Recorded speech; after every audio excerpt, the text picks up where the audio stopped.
Welcome back to part two of Can't Compete Where You Don't Compare.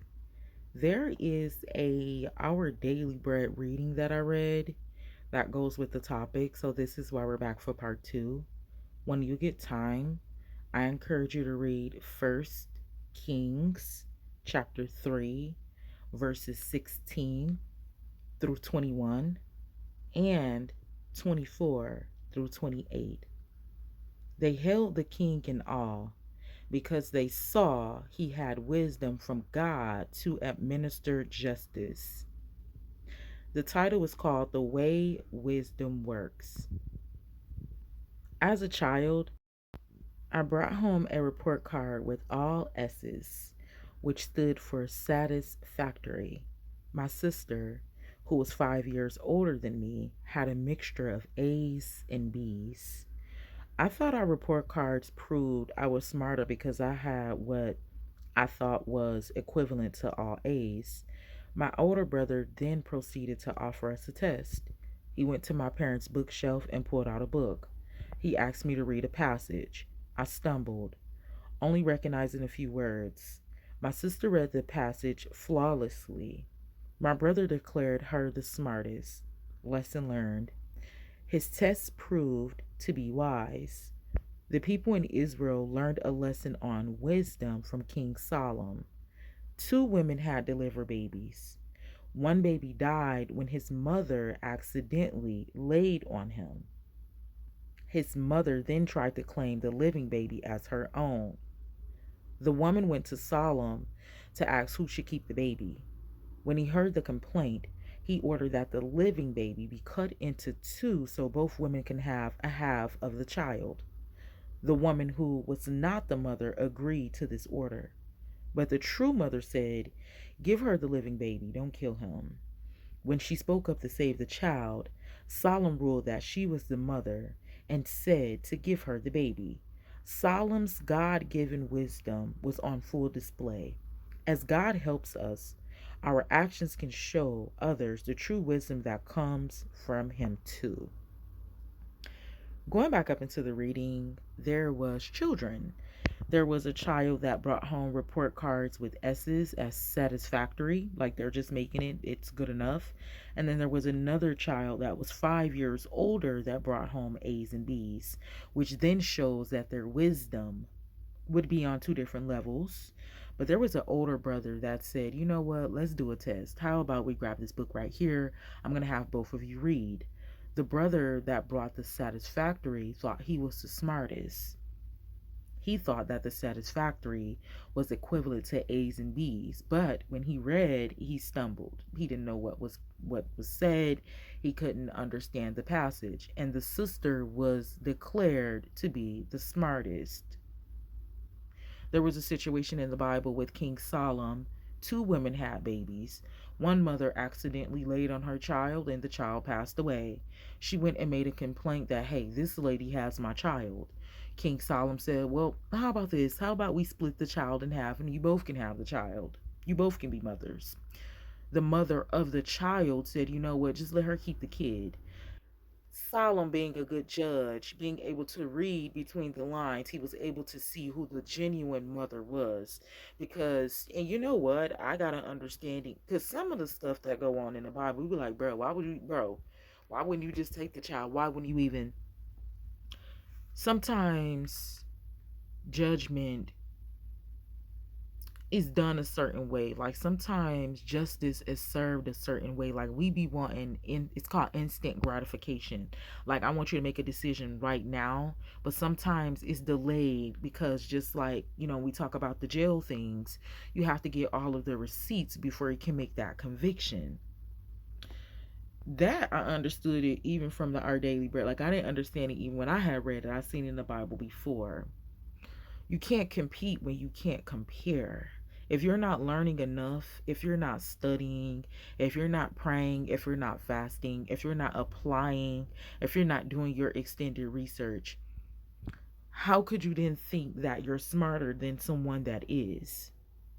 How could you think that someone is on your. And then you know what's so crazy? The company we keep. People always be like, "Man, you can't even say, like, you can't be." Think about it. You are the company you keep. Like, even myself, like, if you think about some times where you were friends with somebody, you was in a relationship with somebody, and y'all know, even they be knowing, like, we don't have nothing in common, we're unequally yoked, you know, in general, I can't even explain further than that. You just don't have nothing in common, but you possibly like somebody. We're on two different levels, and I believe it now where people be like, oh, you can fall out of love. I used to be so against it because I'm all for love, but it's possible, it's true. We can't stay stagnant. If you're in a relationship and you see like this person is learning, this person is growing, this person is evolving, first of all, a true person that loves you, that wants you to go with them, they're going to help you come up. But a person that does not, they're going to keep you there. But if you're not coming up, if you're not increasing your wisdom, if you don't care to increase your wisdom, then you cannot possibly think that that's going to last forever. Then we talk about competition. Why are we in competition? Again, if somebody really love you and y'all on the same level, but somebody's coming up, you're going to go up with them. And if you're not, you're going to stay down there. Everybody can't go. That's why people say that for a reason. You can't compete where you can't compare. First of all, we need to stop trying to be in comparison. If you are doing just okay, you're doing okay. If it appears to be that somebody is doing better, then they're doing better. We judge people based off of what we see. You never know what somebody is doing, and it doesn't matter because it's not your business. It's just one part that I don't really focus too much on in Romans chapter 12. People love Romans chapter 12 for the ending of it. What about the beginning when the Lord said, mind your business and stay in your office? Every man is created from the same God. We are all a part of the body of Christ, but we're in different offices. Come on, Jesus. Let him teach, that is a teacher. Let him preach, that is a preacher. Let him build, that's in construction. Mind your business and stay in your office. Instead of him trying to prove that he was the smartest, he should have been studying more. He should have been doing his extended research. Instead of people in our general lives trying to prove that they're the baddest, the baddies be in so much competition with the natural girlies.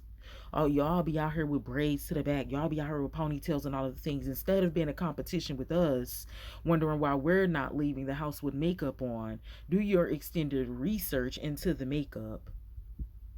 Do your extended research into the hair weave. You can't compete when you can't compare. People don't even be knowing half of a little bit of a surface level of what you know, and they be in competition with your wisdom.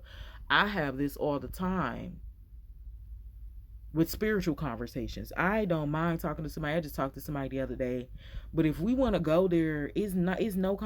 I cut off a whole friend before. I told her, you don't gotta serve God. That's cool. You already told me you don't believe in God. That's whatever. But I'm a Christian though. Like, you are a good person, so I'm not gonna judge you by that. Although God did say, don't be unequally yoked with non-believers. See, when we start paying attention to our lives because we're not in competition, then this is when the word of God started making sense. I still wanted to be her friend because she was a good person, but because she didn't believe how I believed, she always wanted to fight and battle with me and compare, come on, Jesus, our wisdom. Like, okay, well, if your God's so real, then, huh? We're not even supposed to be talking about God. I told this girl multiple times. We don't have to talk about God. Let's just be friends. We be hanging out, we be doing things, we be having a good time, we be having sleepovers and everything. But this person constantly wants to compare wisdom. One day we had a sleepover, we ain't even talking about God. I don't let this girl back into my life. This girl wants to talk about God. I said, all right, bro, let me just show you then. You feel me? Like, let me show you where I'm getting this information from. Anything I talk about, I could back it up, whether that's with physical or spiritual stories, or whether that's with a physical book. Like, I'm not making stuff up. Here is what I'm talking about right here. And she looked at me and she wanted to argue the whole night, and that's just not, I'm good on that. You can't compete where you can't compare. Mind your business and stay in your office. I encourage you to do your extended research on your life. Figure out your goals, figure out your sin, figure out your trauma, figure out your heartbreak. Figure out what you need to be healthy, to be happy, to feel beautiful. You can't continue to compare with other people that feel happy, that feel beautiful. I have met people where their appearance may have not been the best. Like you would probably think like, or I would even think myself like, girl, why you just want to glue the wig down? You got it on. Like, why you just ain't try to put no extra effort into it? But their confidence is through the roof. So somebody else, because if I'm your friend, I love you, period. Somebody else will probably be like, man, I ain't even finna hang with them. You know what I'm saying? You can't even go out with me like that. You know what I'm saying? Because man, you ain't my really, you know. Or somebody else would try to be their friend and be like, I'm finna be her friend just because she ain't looking that good, and this is gonna make me look better when we go out. But you can't compete with her, no matter if her wig is crooked, because her confidence is through the roof. You can't compete with her. I've seen people try to come in my life and compete with my level of cleanliness. You cannot do that. I had a whole book on how to practically clean everything. That's the title of the book, How to Practically Clean Everything. So if it come down to it, like I have people had tried to do it before, trying to come after me and clean, it's squeaky clean, spotless. But because you feel some type of way, maybe being a hater in your heart, you try to come behind me and clean something, and you don't even know I have practical information on how to do this and it's done right. You cannot compete where you cannot compare. Stop trying to compare to people, places, and things. It's you versus you. I love you. God bless you. And I will talk to you later.